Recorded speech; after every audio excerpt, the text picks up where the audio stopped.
vai nesta tua força e livrarás a Israel da mão dos midianitas. Porventura não te enviei eu? E ele disse: ai, meu Senhor, com que livrarei a Israel? Eis que a minha família é a mais pobre em Manassés, e eu o menor na casa de meu pai. E o Senhor lhe disse: porquanto eu hei de ser contigo, e tu ferirás os midianitas como se fosse um só homem. Amém. Os irmãos podem assentar-se. Se você seguir o texto um pouquinho mais adiante, vai ver essa expressão anjo do Senhor com letra maiúscula, porque significa que ele era o próprio Cristo, ou seja, era uma teofania. Tanto é que quando Gideão ele percebe isto, ele fica um pouco aflito e pensa: eu vi o anjo do Senhor face a face e não vou viver. Mas aqui, quando o anjo do Senhor fala com ele, a princípio ele não se acredita que ele seria usado nas mãos do Senhor. Ele não se acredita e ele mesmo se justifica. Como? Se eu sou o mais pobre na casa de meu pai. Como? Se a minha família é a mais pobre em Manassés, ele disse. A minha família é a família mais pobre que tem em Manassés. Gideão, ele era da tribo de Manassés. A tribo de Manassés era uma tribo de pouca expressão em Israel. Ela não tinha muita expressão. Ela não tinha muito destaque. Ela não tinha destaque talvez como a tribo de Judá. Ela não tinha destaque talvez como a tribo de Benjamim, que eram os melhores guerreiros em Israel, que eram os homens que saíam para o combate e que tinham a fama de nunca recuar, de nunca voltar atrás, de jamais voltar atrás no combate, de encarar o inimigo, mesmo que para isso eles soubessem já de antemão que iriam morrer, iriam perecer no combate, mas eles não retornavam, eles não recuavam, eles não voltavam atrás. No entanto, Gideão, ele era da tribo de Manassés, e a tribo de Manassés não tinha uma expressão, uma tradição guerreira, não tinha. E ainda ele disse: eu sou o mais pobre em Manassés, a minha família é a mais pobre em Manassés. Esse sentimento, às vezes nós somos tomados por esse sentimento também. Davi também foi tomado por esse sentimento. Davi chegou a orar ao Senhor e a dizer: Senhor, quem sou eu? E quem é a minha família para tu teres feito o que fizeste comigo, me colocar no trono de Israel? Às vezes nós somos tomados por esse sentimento, mas esse sentimento ele se explica lá no Novo Testamento, como quando Paulo, ele tendo esse mesmo sentimento de fraqueza, e ele disse: quando eu penso que eu sou fraco, daí é que eu sou forte. Aleluia. Sabe por quê? Porque quando nós nos sentimos fracos, nós nos esvaziamos de nós mesmos e reconhecemos que realmente nós somos fracos e nós não somos nada, mas que é o Senhor, que é o Espírito do Senhor que opera dentro de nós, que nos torna fortes. Aleluia. Porque de fato não somos nada. Aleluia. E às vezes você se sente incapaz, você se sente pequeno, você se sente impotente diante de lutas que sobrevêm, diante de adversidades, e às vezes até uma pequena palavra dita por alguém nos fere, nos machuca. Mas aí nós temos conosco o anjo do Senhor. Ele fala aqui, dizendo: eu hei de ser contigo. Deixa eu te dizer nesta manhã, Ele é contigo. Aleluia. É Ele na nossa vida. Às vezes nós usamos um versículo, mas nós não podemos usar um versículo da Bíblia isoladamente. Isso é um problema, isso é um perigo. Nós usamos um versículo e dizemos assim: não, mas a Bíblia diz: faze conforme as tuas forças. Tem um contexto. Mas daí se você for para o todo, está escrito também assim, ó: o Senhor é a minha força. O Senhor é a minha força. Aleluia.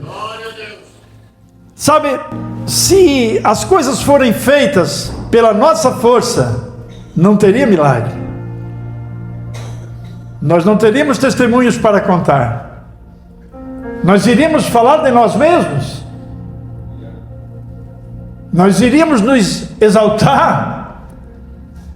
Nós iríamos nos vangloriar dos feitos.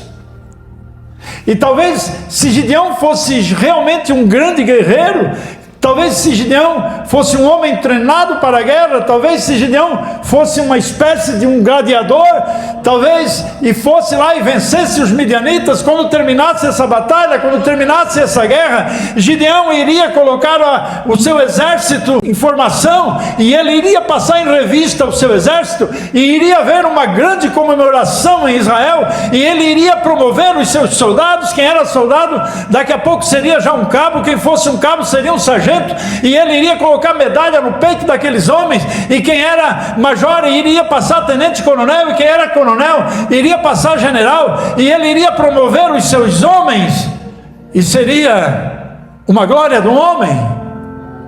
Mas o Senhor Deus, Ele fez questão de Ele agir, de Ele fazer, porque Ele não reparte a sua glória com ninguém. A glória pertence para Ele. Aleluia. E isso nós vemos em toda a Bíblia. Quando Davi ele vai diante do gigante, do Golias, daquele grande guerreiro, daquele gladiador, ele vai diante dele. Davi não era guerreiro, Davi não estava no exército, Davi ele não fazia parte do exército de Israel, ele não tinha idade para ser um militar ainda, seus irmãos já estavam ali combatendo. Ele vai, mas ele vai de que forma? Ele não tinha uma couraça, um capacete, uma grande espada, ele não conseguia manejar tudo isso, e ele vai como? Ele vai assim, ó: eu vou a ti em nome do Senhor dos exércitos. Não era Davi, era Deus com ele, era Deus à frente dele, era Deus dentro dele. Aleluia. Aleluia. Louvado é o nome do Senhor. Deus usa as coisas pequenas e Deus quer te usar. Aleluia. Sabe, o Senhor Jesus, Ele reunindo uma grande multidão, Ele vai pregar, e Ele prega para aquele povo. Talvez era uma manhã de sol como essa, nas montanhas da Galileia, por ali em algum lugar. Ele reuniu aquele povo veio até Ele, na verdade, e Jesus ele começa a sua mensagem. E um pouco antes, quando o povo estava indo para se reunir, indo ao encontro de Jesus, dentro da sua humilde casa, quem sabe, um menino, ele chega para sua mãe, e ele diz assim: mãe, eu vou ouvir o sermão de Jesus. Era um adolescente. Eu quero ouvir a mensagem de Jesus. Aleluia. Esse menino não foi para outro lugar, ele não foi para um lugar de diversão, ele foi ouvir Jesus. Aleluia. E ele disse para a mãe dele: olha, e pode ser que eu demore, porque eu quero escutar a mensagem até o finalzinho. Eu quero ficar até o final ouvindo essa mensagem. E a mãe pega então e coloca 5 pãozinhos de cevada dentro do alforje, e quem sabe 2 peixinhos fritinhos, enrola num paninho e coloca dentro do alforje. E o menino pensa: se me der fome, eu como, eu fico por ali, mas eu não vou perder a mensagem, não. Eu não vou perder a mensagem. Aleluia. E aquele menino então, eu presumo que era de uma família pobre, porque eram pães de cevada, havia ali uma simplicidade pães de cevada dentro de um alforje. Havia uma simplicidade, não havia luxo, não havia nada disso, porque em Israel, pessoas simples e humildes, elas comiam pão de cevada. Só o rico tinha pão de trigo, quem sabe só na mesa do Herodes tinha pão de trigo branco para comer, trigo refinado, mas o menino era pãozinho de cevada, era uma coisa mais artesanal, era humildade. E esse menino, ele coloca os pãezinhos ali, ele vai, e lá pelas tantas da pregação de Jesus, um dos apóstolos chega para ele e diz assim: mestre, a multidão está com fome e nós não temos o que comer. Não tem o que comer, não temos nada para comer. E mesmo que nós tivesse dinheiro, mesmo que nós fizéssemos uma oferta aqui e arrecadasse dinheiro, nós não temos onde comprar comida para essa multidão. Talvez alguém já estava pensando: era melhor dispensar esse povo aí, porque está todo mundo com fome. Dispensa aí e continua essa mensagem outro dia. Aleluia. Mas aí o outro apóstolo chega perto do mestre, e ele estava por ali, por pertinho, ouvindo a conversa, e ele disse: olha, tem um menino aí que tem 5 pãozinhos de cevada e 2 peixinhos. Tinha gente que já estava de olho na comida da criança. Já estavam perto dele ali, quem sabe fazendo uma amizadezinha assim, pensando: vamos repartir esses pãozinhos aí. Já tinha alguém de olho, viu? E aí Jesus disse: chama esse menino aqui. Chama. E alguém vai lá, procura o menino e chama: vem cá, o que houve? O mestre quer falar contigo. O mestre quer falar contigo. E o menino vai, chega lá: o que tu tens aí? Tem uns pãozinhos aqui de cevada e 2 peixinhos. Aleluia. Alimentou toda aquela multidão, repartiu, mas ele comeu também. E ele presenciou, ele viu esse milagre. O que foi feito desse menino depois, quando ele se tornou adulto, não sei, a Bíblia não conta, mas ele viu, ele presenciou o milagre. Ele sabe que com aqueles 5 pãozinhos de cevada, eles alimentaram mais de 5.000 pessoas. Ele sabe daquele milagre que aconteceu. Além de ele ficar até o final e ouvir a mensagem de Jesus, ele viu o milagre acontecer. Aleluia. Sabe, Deus usa as coisas pequenas. Às vezes você pensa: eu sou insignificante, Deus quer te usar. Às vezes você pensa assim também: a minha família é a mais pobre em Manassés, a minha tribo Manassés é uma tribo sem expressão, sem tradição guerreira, sem liderança nenhuma em Israel, ela é uma tribo insignificante. Talvez você pense dessa forma. Deixa eu te dizer, nada disso importa. O que importa é que o anjo do Senhor falou para Gideão: eu vou ser contigo e tu vais livrar a Israel. Deixa eu te dizer nessa manhã: Deus é contigo. Aleluia. Porque se você se achasse forte e chegasse aqui e se apresentasse para mim e dissesse: ó pastor, deixa comigo esse negócio, não dá certo, querido. Não é deixa contigo, é você se entregar para ser usado na mão de Deus. É diferente. Aleluia. Aleluia. Louvado é o nome do Senhor. Paulo, ele também se sentia às vezes dessa forma, dessa maneira. E quantas vezes eu já me senti dessa forma? Quantas vezes eu também já me senti: Senhor, eu não tenho mais forças. E o Senhor renova as nossas forças. Ele vai indo, e Ele renova as nossas forças. E daqui a pouco nós começamos também, igual aquele menino, a ver milagre acontecer ao nosso redor. Aleluia. E esses milagres, eles vão acontecendo na nossa caminhada à medida que nós nos entregamos nas mãos do Senhor, e nós fazemos como o profeta Isaías, somente se entregar e dizer: eis-me aqui, Senhor, usa-me a mim. Aleluia. Eu estava na congregação da Lagoa do Saguaçu, E nós começamos a construir umas salas de escola dominical e banheiros novos para a igreja. Era uma igrejinha velha, era uma casa que foi aberta as paredes dentro e transformada em igreja. E eu comecei a dirigir aquela congregação, eu fui o segundo dirigente dela. Ela era bem pequenininha, no primeiro culto que eu cheguei, tinha 5 mulheres, do lado das irmãs tinha 5 mulheres, e do lado dos irmãos tinha só um irmão, que era deficiente. Foi o primeiro culto naquela igreja.